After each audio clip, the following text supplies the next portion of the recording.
राम राम सभी को। कैसे हैं आप सभी? उम्मीद करता हूं सभी बहुत अच्छे होंगे और आप सभी की तैयारी है वो बहुत अच्छे से चल रही होगी। दोस्तों, आज हमारा एचएसएससी ग्रुप डी के लिए जो प्रैक्टिस सेट होने वाला है वो बड़ा ही शानदार प्रैक्टिस सेट होने वाला है। इसमें जो क्वेश्चंस का लेवल है, जिस प्रकार का आपका पेपर बन रहा होता है और वो भी अच्छे लेवल का जो पेपर बनता है, वैसे क्वेश्चंस आज आपके रहने वाले हैं। देखो, रियल पेपर में हमें 80 प्लस क्वेश्चंस करने हैं 100 में से, तब जाके आपका सिलेक्शन होगा। तो बड़े शानदार क्वेश्चंस आज वाले इस प्रैक्टिस सेट में आपको देखने के लिए मिलने वाले हैं, जो सिलेक्शन दिलाने वाले क्वेश्चंस होते हैं। जिन स्टूडेंट ने इन क्वेश्चंस को सोल्व कर लिया, इसका मतलब है उसकी तैयारी बेहतरीन चल रही है। और आज वाले में हमने बहुत ज्यादा क्वेश्चंस नहीं रखे, सिर्फ 25 क्वेश्चंस हमने रखे हैं, 25 क्वेश्चंस ओनली। और उसमें से भी जिस स्टूडेंट ने 20 या 20 प्लस स्कोर कर लिया, इसका मतलब उसकी तैयारी अच्छी चल रही है, वो सिलेक्शन के बिल्कुल पास है, बस एग्जाम होना बाकी है। ठीक है, तो इस टेस्ट को सभी स्टूडेंट को पूरा देना है और लास्ट में ईमानदारी से कमेंट करके बताना है कि आप सभी का क्या स्कोर रहा, आपने 25 क्वेश्चंस में से कितने क्वेश्चंस ठीक किए। और पहले ही ये चेतावनी दे देता हूं, सारे क्वेश्चन शानदार है, सभी क्वेश्चंस का आपको खुद आंसर करना है और लास्ट में ईमानदारी से कमेंट करके जरूर बताना है कि आपका क्या स्कोर रहा है। चलिए, अब बिना देरी के शुरुआत करते हैं। पहला क्वेश्चन आपकी स्क्रीन पर आ चुका है। पहला ही बड़ा शानदार क्वेश्चन है कि निम्नलिखित राज्यों में से किस एक में सबसे अधिक लैंगिक असमानता है, ये अपने को बताना है। देखो, ये एचएसएससी का लेवल है, एचएसएससी के क्वेश्चन हैं, इसके लैंग्वेज समझिए। अगर जिस स्टूडेंट ने लैंग्वेज को समझ लिया वो सही आंसर कर देगा। ठीक है जी, ये हरियाणा जीके का नहीं, ये हरियाणा जीके का भी और इंडिया जीके दोनों का क्वेश्चन है। ठीक है, अब ऐसा नहीं कि हरियाणा जीके है तो हरियाणा आंसर कर दोगे, नहीं, क्वेश्चंस को पढ़ो अच्छे से, समझो क्या बोला है कि निम्नलिखित राज्यों में से किस एक में सबसे अधिक लैंगिक असमानता है। जब लैंगिक असमानता पता होगा तभी तो आप कर पाओगे। और इस लैंगिक असमानता की जगह पे अगर लिंगानुपात लिख देता तो सभी आंसर कर देते हैं। ठीक है जी, तो लिंगानुपात और लैंगिक असमानता सेम ही होता है, लेकिन एचएसएससी थोड़ा अलग चलती है। तो ये सबसे कम किस में हो जाएगा भाई? किस में है सबसे ज्यादा लैंगिक असमानता है? वो हरियाणा में है, क्योंकि जो लिंगानुपात है वो 1000 पुरुषों के ऊपर कितना है? 879 है। इतना है भाई, 879, यानी 1000 पुरुष हैं, उनके ऊपर 879 महिलाएं हैं। ठीक है, तो ये इसलिए क्या हो जाएगा, सबसे ज्यादा लैंगिक असमानता हरियाणा में है। और ये 2011 के अनुसार है, और इस बार बहुत ज्यादा बदलाव आपको देखने के लिए मिलेगा, जो अभी जनगणना चल रही है उसके बाद, लेकिन आपके एग्जाम्स में यही पूछेगा। इसके अलावा सबसे कम किसमें हो जाएगी? तो सबसे कम हो जाएगी केरल राज्य में। केरल राज्य में, या आपसे ऐसे पूछे कि लिंग अनुपात सबसे ज्यादा कौन से राज्य में है? केरल राज्य में है। कितना है? 1000 पुरुषों के ऊपर 1084 महिलाएं हैं। और ये भारत का एकमात्र ऐसा राज्य है जहां पर महिलाओं की संख्या पुरुषों से अधिक है। ठीक है जी, और ये 2011 के अनुसार है, पहले बता देता हूं, याद रख लेना। ठीक है, केरल 1000, 1084 और हरियाणा 1879। ठीक है, तो ये तो इसका आंसर ऑप्शन नंबर सी जिसने किया है उसका बिल्कुल ठीक है। आगे बढ़ते हैं, क्वेश्चन नंबर 2 के ऊपर चलते हैं। क्वेश्चन नंबर 2 क्या है कि स्वतंत्र भारत एक राज्य की पहली महिला राज्यपाल थी। यानी कि जो हमारा भारत है वो स्वतंत्र हो गया, उसके बाद किसी भी राज्य की एक महिला राज्यपाल कौन बनी थी, जो सबसे पहले बनी थी, आपको बताना है। भाई, अपना देश है वो 15 अगस्त 1947 को आजाद हुआ था, ये सभी को पता होगा। उसके बाद राज्यपाल बना था, लेकिन 26 जनवरी 1950 को हमारा संविधान लागू हुआ था। ठीक है जी, चलो अब बताइए सभी स्टूडेंट, आंसर कीजिए। तो इसका करेक्ट आंसर क्या हो जाएगा? तो जिसने भी श्रीमती सरोजिनी नायडू जी किया है वो बिल्कुल ठीक आंसर हो जाएगा। ये हमारे भारत की पहली महिला राज्यपाल बनी थी सरोजिनी नायडू जी। अब सरोजिनी नायडू जी की बात आई है तो यहां से आपसे एग्जाम्स में क्वेश्चंस पूछता है कि भाई ये भारतीय राष्ट्रीय कांग्रेस की महिला अध्यक्ष बनी थी, लेकिन कौन सी? प्रथम, ध्यान से सुनना, प्रथम भारतीय महिला अध्यक्ष बनी थी, भारतीय, ठीक है, प्रथम भारतीय महिला अध्यक्ष बनी थी, ठीक है जी, प्रथम भारतीय महिला। और अगर प्रथम महिला पूछेगा, राष्ट्रीय कांग्रेस की बात हो रही है, प्रथम महिला पूछेगा तो वो कौन हो जाएगा भाई? वो हो जाएगा एनी बेसेंट हो जाएगा। वो कौन हो जाएगा? Annie Besant. तो याद हो गया जो हमारी कांग्रेस थी, ठीक है, भारतीय राष्ट्रीय कांग्रेस आजादी से पहले की, तो उस समय जो प्रथम महिला अध्यक्ष बनी थी उनका नाम था एनी बेसेंट, ठीक है जी, जो 1917 कलकत्ता अधिवेशन में, 1917 के कलकत्ता अधिवेशन में उन्होंने अध्यक्षता की थी। यह प्रथम महिला थी, लेकिन ये क्या थी? विदेशी महिला थी। तो इसी में आपसे पूछ लेता है कि प्रथम भारतीय महिला कौन बनी थी, तो वो सरोजिनी नायडू जी बनी थी। और ये कौन से अधिवेशन में थी? 1925 कानपुर अधिवेशन में, ठीक है जी, कानपुर अधिवेशन में। ये अपने को ध्यान रख लेना है, ये इंपॉर्टेंट क्वेश्चन है जी, ठीक है जी। इसके अलावा इंदिरा गांधी जी है प्रथम महिला कौन बनी थी? प्रथम महिला प्रधानमंत्री बनी थी, प्रथम महिला प्रधानमंत्री, ठीक है जी, प्रधानमंत्री, ठीक है जी, ये याद रख लेना। जवाहरलाल नेहरू जी की बेटी थी, जो हमारे देश के प्रथम प्रधानमंत्री बने थे जब हमारा देश आजाद हुआ था उस समय जी, ठीक है। इसके अलावा यहां से एक क्वेश्चन आ सकता है, कौन सा? कि भारतीय राष्ट्रीय आपातकाल कब लगा? तो हमारे देश में एक बार राष्ट्रीय आपातकाल लगाया गया था। उस समय भारत की प्रधानमंत्री इंदिरा गांधी जी थे।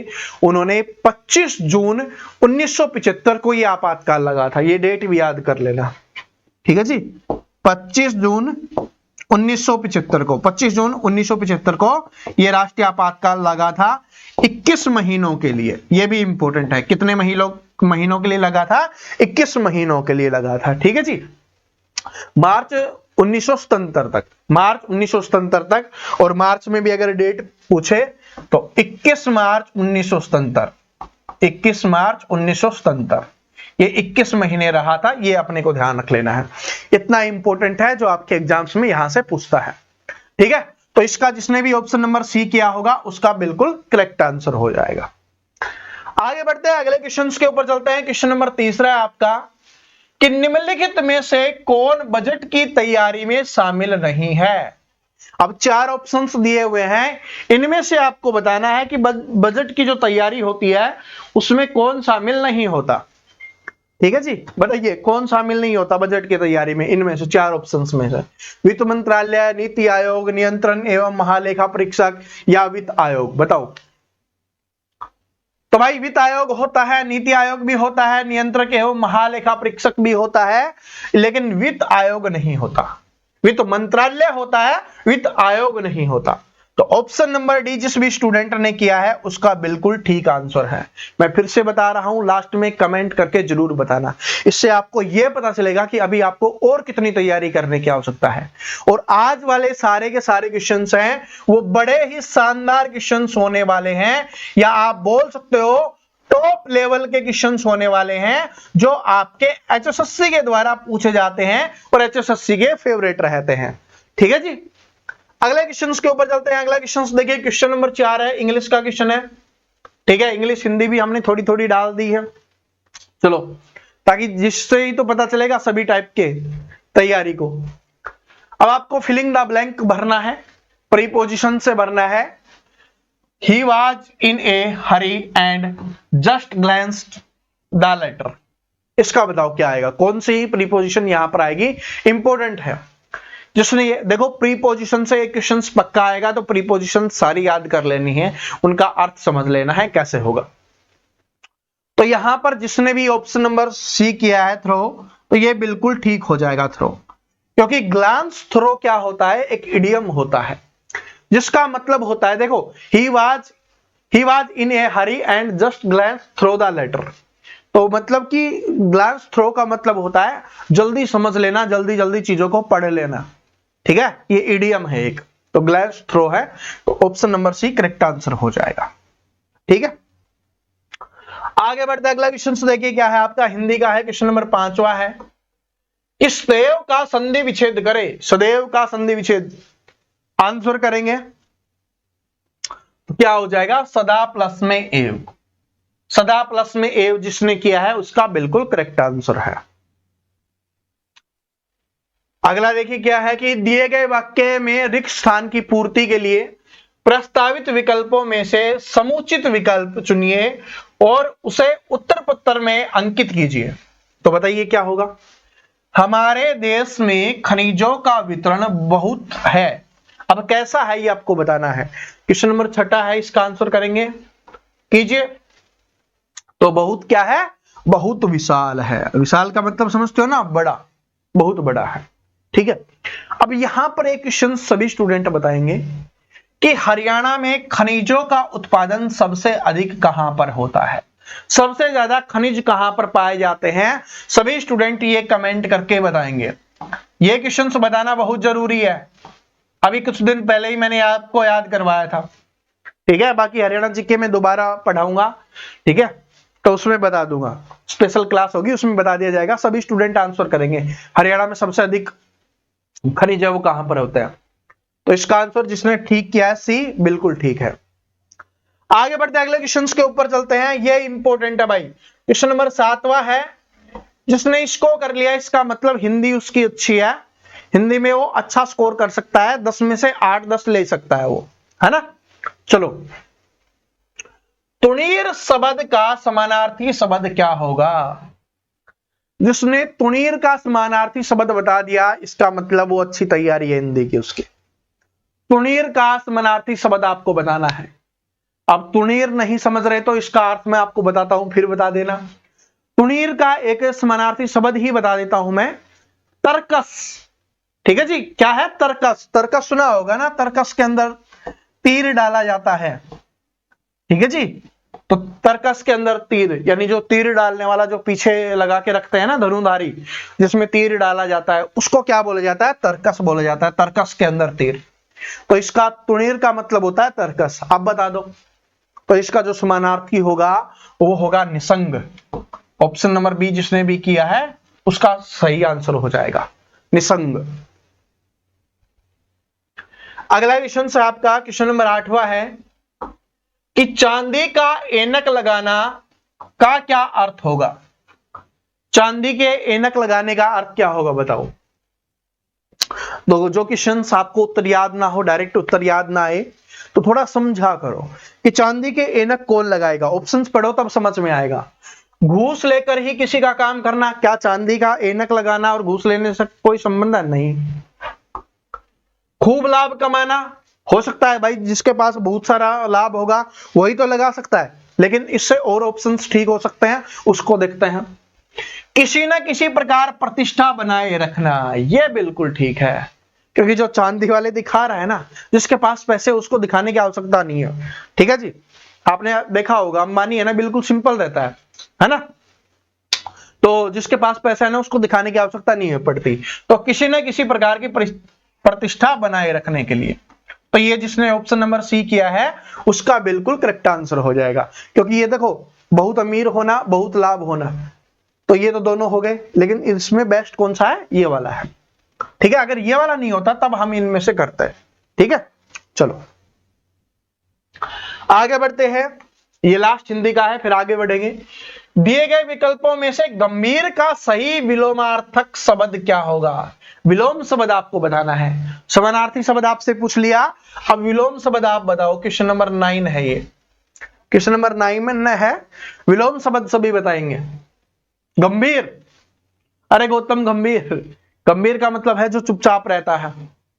ठीक है, बहुत कम बात करता है, चुपचाप रहता है, शांत रहता है, उसको गंभीर कहा जाता है। अब उसका विपरीत देख लो क्या होता है। शरारती हो गया, शरारती मतलब जो शैतान बालक है, तो इसका शरारती का तो समानार्थी शब्द क्या हो जाएगा, शरीफ बालक। ठीक है, शरारती का मतलब जो अपराध करता है उसको बोलते हैं शरारती। तो दूसरा क्या हो जाएगा, शांत बालक हो जाएगा। उत्पाती, तो उत्पाती भी आप सभी को पता है। सतर्क का क्या हो जाएगा, असतर्क। सतर्क का मतलब होता है जो मतलब सतर्क रहता है, एक्टिव रहता है, उसको बोलते हैं सतर्क। ठीक है, तुरंत प्रभाव से जो काम करता है स्तर्क, और इसका अस्तर्क हो जाएगा। तो गंभीर का क्या हो जाएगा, वाचाल। जिसको इसका अर्थ पता होगा ना वही कर पाएंगे। वाचाल का मतलब होता है जो बहुत ज्यादा बातें करता है, बहुत ज्यादा बोलता रहता है, या वाचाल को ही क्या बोला जाता है, बातूनी आप बोल सकते हो इसको। वाचाल को क्या बोल सकते हो, बातूनी बोल सकते हो। तो गंभीर मतलब शांत रहता है, उसका विपरीत क्या होगा, जो बहुत ज्यादा बातें करता है। तो गंभीर का क्या हो जाएगा, वाचाल हो जाएगा। ठीक है जी। और किसी के दिमाग में आए सर जी शरारती भी तो हो सकता है, नहीं शरारती क्यों नहीं, शरारती क्या है कि अगर कोई व्यक्ति एक्टिव है और दूसरा एक्टिव ना हो उसकी बात हो। गंभीर का मतलब होता है जो चुप रहता है, ठीक है। तो इसका विपरीत क्या होगा, जो बहुत ज्यादा बोलता रहता है, तब आएगा वाचाल। ठीक है, चलो अगला क्वेश्चन से बताइए। क्वेश्चन नंबर 10वां है, जीएसटी क्या है। जीएसटी इसकी फुल फॉर्म भी आपसे पूछ लेता है, तो गुड्स एंड सर्विस टैक्स हो जाएगा इसकी full form, goods and service tax हो जाएगा। तो बताओ कि जीएसटी क्या राज्य कर है या केंद्र सरकार का कर है या उत्पादन शुल्क है या ए और बी दोनों है, बताओ। तो जो जीएसटी होता है वो ए और बी दोनों हो जाएगा, राज्य सरकार का भी और केंद्र सरकार का भी, दोनों का कर है ये। कर का मतलब टैक्स, तो ये दोनों का है, तो इसलिए क्या हो जाएगा, ए और बी दोनों इसका आंसर हो जाएगा। आगे बढ़ते अगला देखिए क्या है। क्वेश्चन नंबर 11वां है आपका, कि किसके द्वारा भारत के राष्ट्रपति के खिलाफ उनके निष्कासन के लिए महाभियोग के आरोप को प्राथमिकता दी जा सकती है। बहुत अच्छा क्वेश्चन है, सभी स्टूडेंट आंसर करेंगे। और यहां से एक क्वेश्चन और याद कर लीजिए कि अगर राष्ट्रपति को हटाना है, उसके पद से हटाना है, तो हटाने के लिए कौन सी प्रक्रिया अपनाई जाती है, ये एचएसएससी ने पूछा था। तो उस प्रक्रिया को कहा जाता है महाभियोग। क्या कहा जाता है भाई, महाभियोग की प्रक्रिया। तो अब इसका आंसर करेंगे। तो किसके द्वारा भारत के राष्ट्रपति के खिलाफ उसके निष्कासन, निष्कासन का मतलब होता है निकालना, हटाना के लिए महाभियोग के आरोप को प्राथमिकता दी जाती है। ऑप्शंस देख लीजिए। संसद के दोनों सदन में, संसद के स्पीकर और राज्यसभा के अध्यक्ष के, राज्यसभा और लोकसभा। तो भाई राज्यसभा और लोकसभा दोनों में होता है, तो क्या हो जाएगा, संसद के दोनों सदनों में। ठीक है जी, संसद के दोनों सदनों में ये बिल पास किया जाता है और उसके बाद है इनको हटा दिया जाता है, महाभियोग की प्रक्रिया। ठीक है, तो महाभियोग से इनको हटाया जाता है राष्ट्रपति को, ये अपने को ध्यान रख लेना है। भारत का प्रथम नागरिक, भारत का प्रथम नागरिक कौन होता है भाई, राष्ट्रपति होता है प्रथम नागरिक। ठीक है, और अभी एक करंट अफेयर का क्वेश्चन बना है भाई, अभी सरकार ने घोषणा की है जो आपका पासपोर्ट है वो क्या है, सिर्फ ट्रैवलिंग के लिए है। ठीक है, वो भारत का ये क्या बोल सकते हो उसको, कि वो ये प्रूफ नहीं करता कि आप भारत के निवासी हो। ठीक है, अब पता नहीं कौन सा करता है, ना आधार कार्ड करता है, आधार कार्ड नहीं करता, ना वोटर कार्ड करता है, ना राशन कार्ड करता है, पैन कार्ड नहीं करता। तो कौन सा है जो हमें बताएगा कि हम भारत के हैं या नहीं हैं। ठीक है, सारे डॉक्यूमेंट्स तो हटा दिए, पासपोर्ट एक बचा हुआ था उसको भी हटा दिया इस श्रेणी से कि भाई वो प्रूव नहीं करता कि आप भारत के नागरिक हो। मतलब दूसरे देशों के लोगों को भी पासपोर्ट दिए जा रहे हैं, इसका मतलब तो यही हुआ भाई पासपोर्ट उसके पास होगा ना जो भारत का नागरिक होगा। ठीक है, नहीं बनवाया वो अलग बात है, आपने और हमने नहीं बनवा रखा, क्योंकि पहले सरकारी नौकरी ले लो आप, फिर पैसे आ जाएंगे, फिर घूमने जाएंगे, है ना, और फिर भी देश में घूम लेंगे, वही बहुत है। ठीक है, चलो तुगलकाबाद किसके द्वारा स्थापित किया गया था। क्वेश्चन नंबर 12वां है, तुगलकाबाद है वो किसके द्वारा स्थापित किया गया था। इंपॉर्टेंट क्वेश्चन है, सभी स्टूडेंट आंसर करेंगे। तुगलकाबाद है वो किसके द्वारा स्थापित किया गया था। तो अच्छा यहां पर ऑप्शंस नहीं लिखा हुआ, ऑप्शन नंबर ए लिखा है भाई। ठीक है, तो तुगलकाबाद किसके द्वारा स्थापित किया गया था, तो गियासुद्दीन तुगलक के द्वारा स्थापित किया गया था।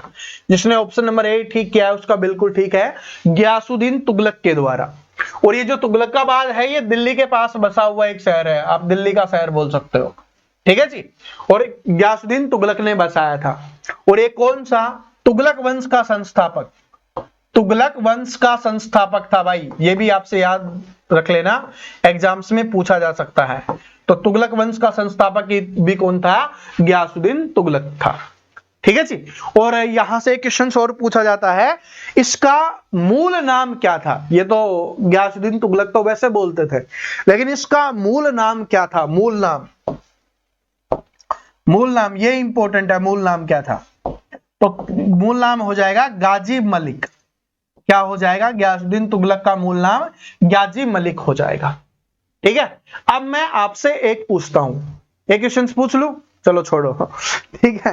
अब इंपॉर्टेंट है, याद कर लेना, इसका नाम क्या है, गाजी मलिक है, क्योंकि पूछने वाले क्वेश्चंस तो बाकी आप क्लासेज में हम पढ़ेंगे ही। ठीक है, तो पूछने की कोई आवश्यकता नहीं है। चलो अगला क्वेश्चन है, क्वेश्चन नंबर 13 है कि जैनिज्म नाम का अर्थ जिना से आता है, जिसका अर्थ क्या होता है। यानी कि जो जैनिज्म है ना, उस नाम का अर्थ है वो जिन से आता है, जिना या जिन बोल सकते हो, उससे आता है, जिसका अर्थ क्या होता है। तो जिन का अर्थ होता है क्या होता है बताओ, जिसका अर्थ क्या होता है बताओ। तो भाई जिसका अर्थ होता है विजेता, यानी कि आध्यात्मिक जो विजेता होता है वो इसका अर्थ होता है। तो ऑप्शन नंबर डी जिसने भी किया है बिल्कुल करेक्ट आंसर हो जाएगा। अब जैन धर्म की बात आई है, तो जैन धर्म में 24 तीर्थकर हुए हैं। ठीक है जी, जैन धर्म में 24 तीर्थकर हुए हैं। अंतिम या 24वें कौन थे, महावीर स्वामी हो जाएंगे। कौन हो जाएंगे भाई, महावीर स्वामी हो जाएंगे। ठीक है जी। और पहले कौन थे, पहले थे भाई ऋषभदेव थे। तो ये अपने को ध्यान रख लेना है, यहां से आपके एग्जाम्स में क्वेश्चंस आता है, बहुत इंपॉर्टेंट क्वेश्चन आता है भाई। ठीक है जी, पहले ऋषभदेव हो जाएंगे, ये अपने को ध्यान रख लेना है। ठीक है, हो गया है। चलो आगे बढ़ते हैं, क्वेश्चन नंबर 14 के ऊपर चलते हैं। 14 है आपका कि अखिल भारतीय सेवाओं का जनक किसे माना जाता है। बताइए, जो इंडियन सर्विसेज हैं उनका जनक किसे माना जाएगा, किसे माना जाता है इंडियन सर्विसेज का। अखिल भारतीय सेवाओं का जनक किसे माना जाता है, किस भारतीय को माना जाता है, ये अपने को बताना है। किस भारतीय को माना जाता है, तो सरदार वल्लभ भाई पटेल जी को माना जाता है। सरदार वल्लभ भाई पटेल जी को, किसको माना जाता है, सरदार वल्लभ भाई पटेल जी को। ये जो सरदार की उपाधि है ये उनको कब मिली थी भाई, सरदार की उपाधि बताओ। तो उन्होंने बारदोली सत्याग्रह किया था, बारदोली सत्याग्रह। ठीक है जी, बारदोली सत्याग्रह किया था, तो वहां की महिलाओं के द्वारा दिया गया था। ये नाम है जो सरदार की उपाधि है, वहां की महिलाओं के द्वारा दिया गया था। और अगर ऑप्शंस में ऐसा ना हो कि बारदोली की महिलाएं, तो इसका आंसर क्या होगा, महात्मा गांधी जी। ठीक है जी, महात्मा गांधी जी हो जाएगा फिर आंसर, बारदोली की महिलाओं। और जो बारदोली सत्याग्रह है कब हुआ था, 1928 में हुआ था, ये अपने को ध्यान रख लेना है। इसके अलावा सरदार वल्लभ भाई पटेल को लौह पुरुष के नाम से भी जाना जाता है, ये भी अपने को ध्यान रख लेना है। भारत के आयरन मैन है भाई ये, और आयरन लेडी कौन है, इंदिरा गांधी जी हैं। ठीक है जी, चलो आगे बढ़ते हैं, अगले क्वेश्चन के ऊपर चलते हैं।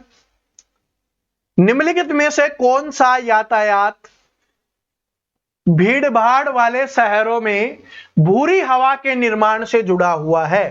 क्वेश्चन नंबर 15 है, सभी स्टूडेंट आंसर करेंगे। साइंस का बहुत अच्छा क्वेश्चन है, कल हमने पर्यावरण वाला टॉपिक पढ़ा था, तो ये भी पर्यावरण से ही पूछा गया क्वेश्चन है। तो उस वाली क्लास में ये क्वेश्चन मिस हो गया था, तो इसलिए क्वेश्चन मैंने डाला है इसमें ताकि आप याद कर लो। तो निम्नलिखित में से कौन सा यातायात भीड़ भाड़ वाले शहरों में भूरी हवा के निर्माण से जुड़ा हुआ है। ये एचएसएससी में पूछा गया क्वेश्चन है, तो सभी स्टूडेंट आंसर करेंगे भाई। तो इसका करेक्ट आंसर हो जाएगा नाइट्रोजन ऑक्साइड। क्या हो जाएगा, नाइट्रोजन ऑक्साइड हो जाएगा भाई। ठीक है जी, जो भूरी हवा होती है ना, ये बड़ी डेंजर हवा होती है, जिसमें क्या होता है, प्रदूषण मिला हुआ होता है। जैसे कि हमारे जो वाहनों से निकलने वाला धुआं हो गया, नाइट्रोजन और ऑक्सीजन मिलकर ये बन जाता है।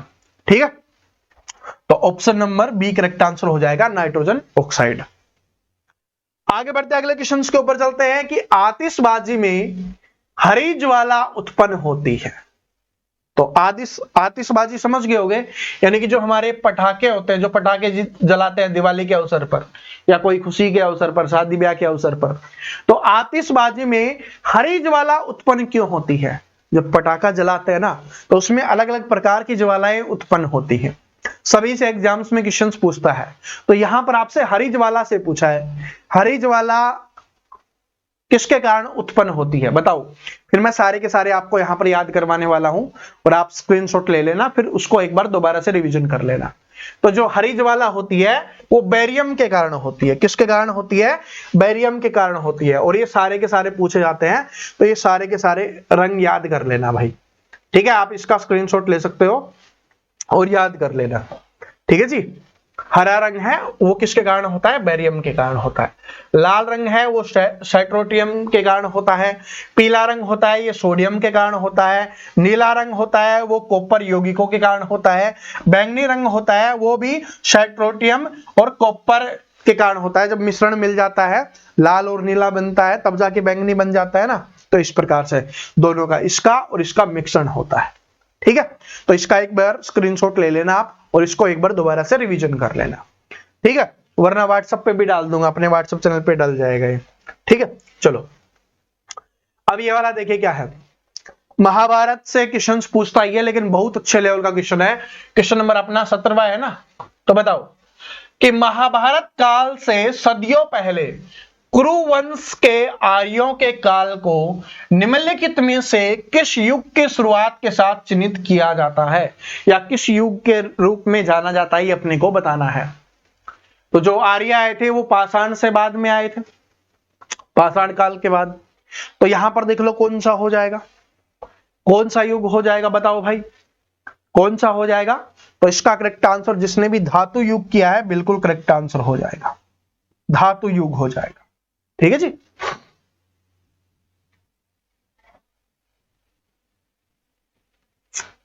आगे बढ़ते हैं। हरियाणा के निम्नलिखित महान योद्धाओं में कौन सिपाही विद्रोह के समय मेरठ का नायब कोतवाल था, ये अपने को बताना है। सिपाही विद्रोह जिसको तो हम 1857 की क्रांति बोलते हैं, 1857 की क्रांति, उसी का दूसरा नाम क्या है? उसी को दूसरे नाम सिपाही विद्रोह से जाना जाता है। सिपाही विद्रोह है उसी का नाम है, क्योंकि जो सिपाही थे, अंग्रेजों के सिपाही थे उस समय, उन्होंने ही तो ये विद्रोह किया था।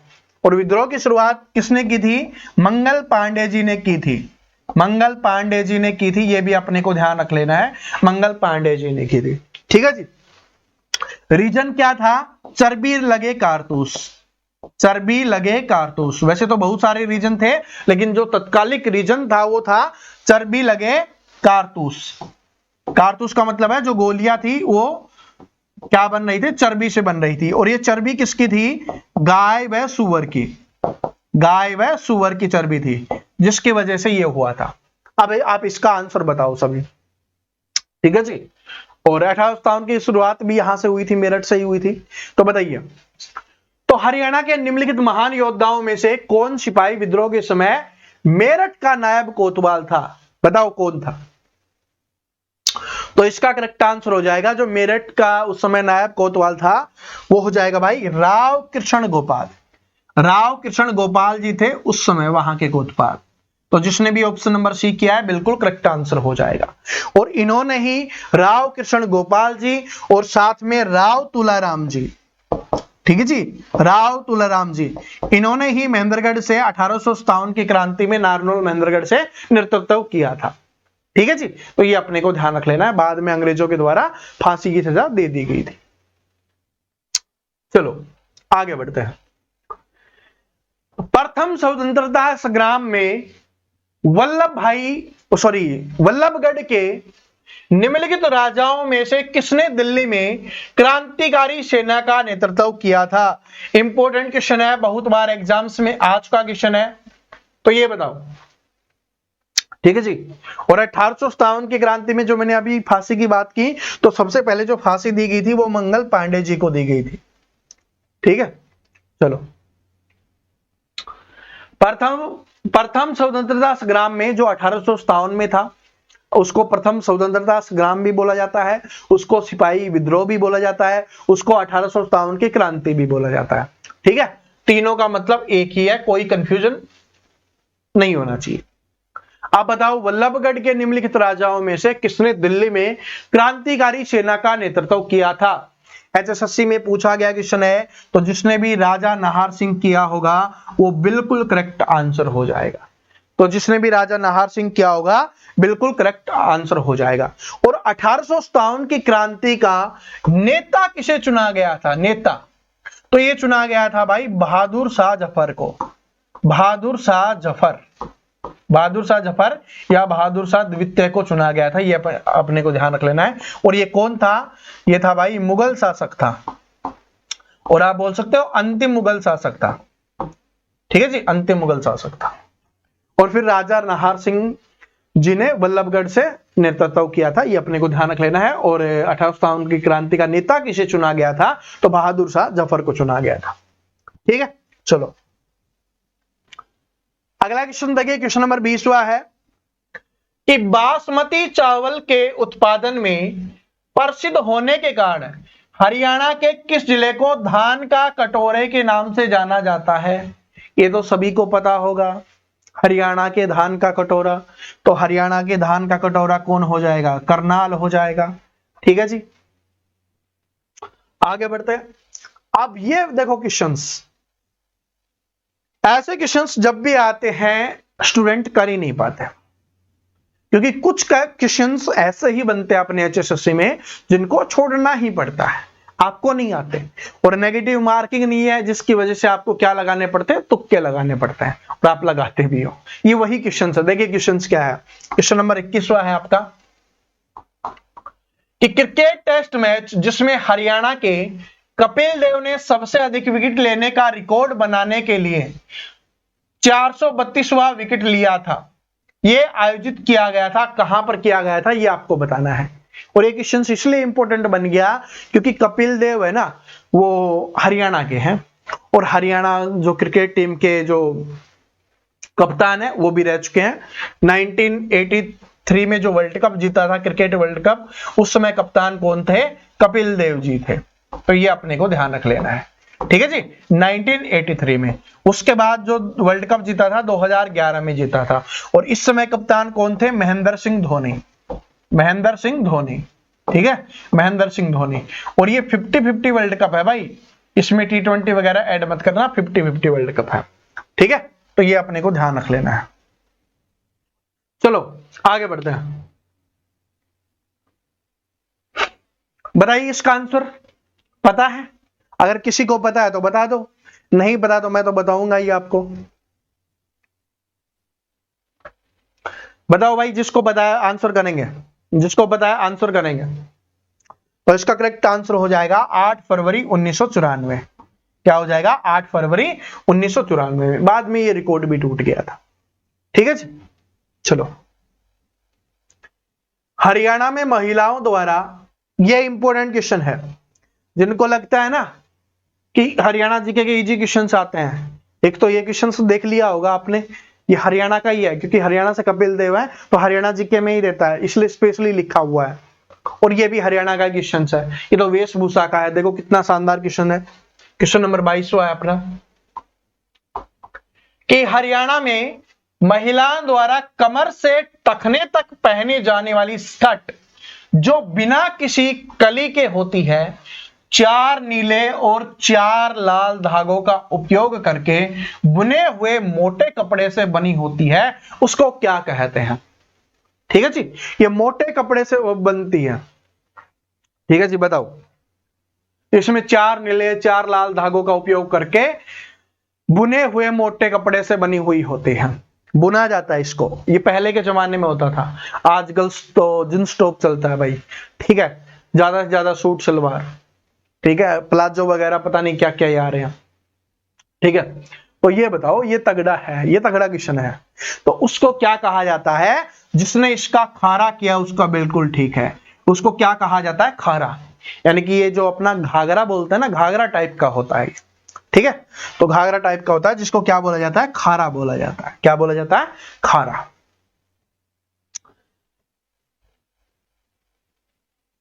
आगे देखिए, क्वेश्चन नंबर 23वां है आपका कि गुड़गांव जिले के इस्लामपुर में निम्नलिखित में से कौन सा त्योहार या मेला जो भादों के 9वें दिन हिंदू कैलेंडर के अनुसार वर्ष का छठे महीने में आयोजित किया जाता है, ये अपने को बताना है। तो बताओ, भादवा, जिसको भादवा बोलते हैं, भादवा, है ना।